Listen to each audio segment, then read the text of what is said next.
ఈరోజు మన encounter news. నేను మీ కే విజయ భాస్కర్.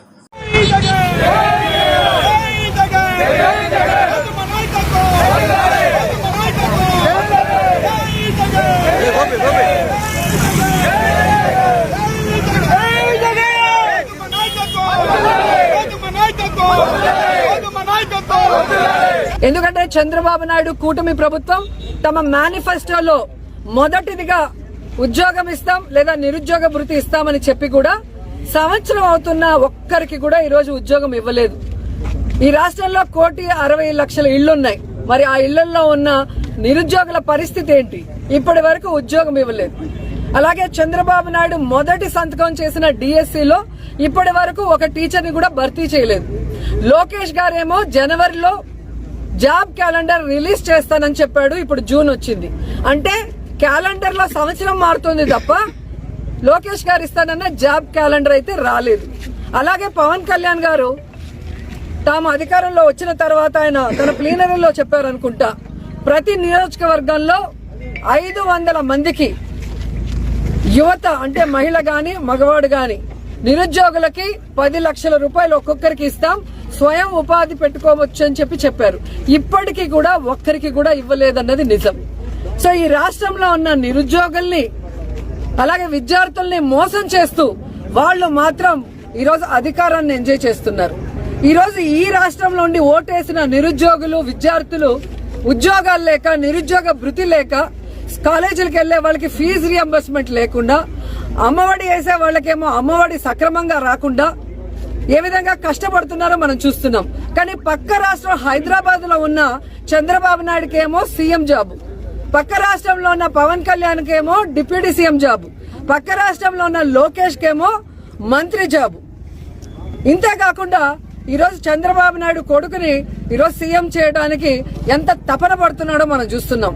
పవన్ కళ్యాణ్ వాళ్ళ అన్న నాగబాబు గారికి ఎమ్మెల్సీ ఇప్పించుకొని ఈరోజు మంత్రిని చేసుకోవడానికి ఎంత తపన పడుతున్నాడో మనం చేస్తున్నాం. కానీ ఈ రాష్ట్రంలో ఉన్న నిరుద్యోగులకు మనం మాట ఇచ్చాం, అది నెరవేర్చాలన్న తపన చంద్రబాబు నాయుడు గారికి లోకేష్ కి పవన్ కళ్యాణ్ కి లేకపోవడం అనేది చాలా బాధాకరమని కూడా ఈ సందర్భంగా తెలియజేసుకుంటున్నా. ఎన్నికల ముందేమో బాబు షూరిటీ జాబ్ గ్యారంటీ అన్నారు, ఇంటింటికి వెళ్లి బాండ్లను పంచారు. ఈరోజు సూటిగా అడుగుతున్నాను, ఇంటింటికి వెళ్లి బాండ్లు పంచిన తెలుగుదేశం పార్టీ జేమ్స్ బాండ్లందరూ ఎక్కడికి పోయారు?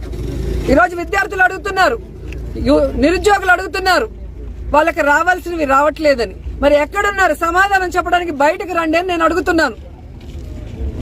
ఎలక్షన్స్ ముందేమో పవర్ స్టార్ లాగా ఊగిపోతూ ఎన్ని మాటలు మాట్లాడతాడు పవన్ కళ్యాణ్. అదే పవర్ లోకి వచ్చాక ఫ్లవర్ యూత్లు చెవుల్లో పెడుతున్నాడు. ఎలక్షన్స్ ముందరేమో గబ్బర్ సింగ్ లాగా డైలాగులు చెప్తాడు. ఇప్పుడు ఎక్కడయ్యా మీరు చెప్పిన యువతకి ప్రామిసులు చేయట్లేదు అంటే రబ్బర్ లాగా మెలికలు తిరుగుతాడు. ఈ రోజు యువత ఎదుగుతున్నారు. మొన్ననే మీరు చూశారు, డిప్యూటీ సీఎం కనపడటం లేదు అని ఫ్లెక్సీలతో చాలా మంది తిరుగుతున్నారు. ఎక్కడయ్యా మీరు యువతకి ఉద్యోగ అవకాశాలు దొరకట్లేదు అంటే నేను హరహర మల్లు డబ్బింగ్ బిజీలో ఉన్నాను అంటాడు. మరి 10 లక్షలు ఒక నిరుద్యోగికి ఇస్తాం స్వయం ఉపాధికి, ఎక్కడయ్యా మీరు అని వాళ్ళ పార్టీ వాళ్ళని అడిగితే ఆయన ఓజీ షూటింగ్ లో బిజీగా ఉన్నాడు అంటారు. ఇంకొకరు వెళ్ళి నిరుద్యోగ భృతి అన్న ఇవ్వండి అయ్యా, ఉద్యోగం ఇచ్చే లోపల 3,000, ఇప్పటికే 13 నెలలు అంటే 13 × 3,000 బాకీ ప్రతి కుటుంబంలో ఉన్న నిరుద్యోగికి అంటే ఆయన ఉస్తాద్ భగత్ సింగ్ షూటింగ్ లో చాలా బిజీ, మా ఫోన్ కే అందటం లేదని జనసేన వాళ్ళు అంటున్నారు. ఇంతకన్నా సిగ్గుచేటు ఏమైనా ఉందా? సో సూటిగా చెప్తున్నాం చంద్రబాబు నాయుడు గారికి, పవన్ కళ్యాణ్ కి, లోకేష్ కి, ఈ రాష్ట్రంలో ఉన్న నిరుద్యోగుల ఓట్లు వేసుకుని వాళ్ళను మోసం చేస్తే ఎవరు ఊరుకునే పరిస్థితి లేదు. వెంటనే ఈరోజు వాళ్ళకి ఉద్యోగ అవకాశాలు కల్పించాలి. లేదంటే అంతవరకు నిరుద్యోగ భృతి ఈ 13 నెలలతో సహా కలిపి ఇవ్వాలని కూడా ఈ సందర్భంగా అడుగుతున్నాను. ఎందుకంటే ఈ రాష్ట్రం డబ్బులతో చంద్రబాబు నాయుడు ఒక హెలికాప్టర్ స్పెషల్ ఫ్లైట్, అలాగే పవన్ కళ్యాణ్ ఒక స్పెషల్ ఫ్లైట్, లోకేష్ ఒక స్పెషల్ ఫ్లైట్ కొనుక్కుంటాడు. మళ్ళీ అందరికీ కలిసి స్పెషల్ హెలికాప్టర్లు. ఈ దుబారా ఖర్చులకి డబ్బు ఉంది కానీ యువతకి నిరుద్యోగ భృతి ఇవ్వమంటే డబ్బు లేదు అంటే ఎవరు ఊరుకుంటారు? కాబట్టి వాళ్ళకి నిరుద్యోగ భృతి ఇవ్వాలి, వెంటనే ఉద్యోగాలు చూపించాలి, ఆ తర్వాత ఫీజు రియంబర్స్మెంట్ బకాయిలు వెంటనే ఇవ్వాలి. ఎందుకంటే కాలేజీల్లో పిల్లల్ని ఈరోజు ఇబ్బంది పెడుతున్నారు, వాళ్ళు డబ్బులు కట్టకపోతే తరిమేస్తున్నారు. ఈరోజు వాళ్ళు చదువుకోకుండా ఇళ్లలో కూర్చుంటే వాళ్ళ కుటుంబాలు ఎలా బాగుపడతాయన్న ఆలోచన వీళ్ళకి లేదని నేను ప్రశ్నిస్తున్నా. కాబట్టి వైఎస్ఆర్ కాంగ్రెస్ పార్టీ ఈ యువత పోరుకి సంఘీభావం తెలియజేస్తున్నాం. యువతకు ఉద్యోగాలు, నిరుద్యోగ వృత్తి వచ్చేంత వరకు, అలాగే చదువుకుంటున్న పిల్లలకి ఫీజు రియంబర్స్మెంట్ వచ్చేంత వరకు పోరాడుతూనే ఉంటామని కూడా తెలియజేసుకుంటున్నాం.